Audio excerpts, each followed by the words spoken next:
ملګرو دا ویډیو وار د سره وګورئ چې معاشره او زموږ مشران کومه خواته روان دي. دا ویډیو وار د سره وګورئ، بعد کې به خبره در سره وکړم. اے جنۍ څنګه یې؟ خیم ته څنګه یې؟ زم خیمه ته थोड़ा थोड़ा पछतो आती है, ज्यादा नहीं आती है. प्लीज ऐसे बातें मत करो.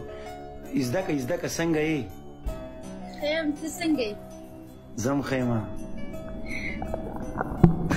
شرمېږم قسم دی.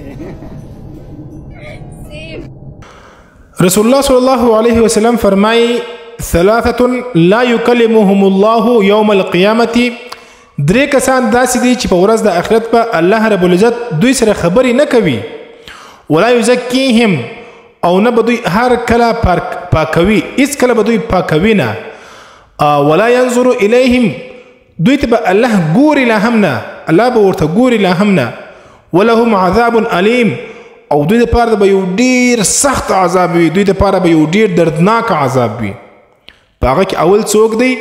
شیخ زانی، یعنی هغه کس، هغه سپینجری، هغه بوډا چې هغه وخت ورباندې تیر شوی وي، بیا هم دی زنا کوي، بیا هم دی ګناه کوي.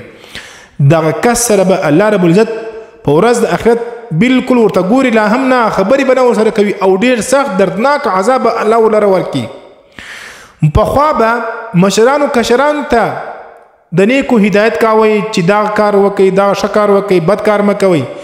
نن مشران سپینجرې سپینه خولۍ هم پر سر کړې، او هغه کسان چې د خلکو ته سپورټ ورکوي، کمنټونه ورته کوي، لایکونه ورله ورکوي، دې ته ګفټونه ورکوي، ستاسې د ګوتې ماتې سي، ستاسې د لاسو کې دانې راپورته سي چې تاسې په کومه ګوته باندې دې خلک د سپورټ کوئ.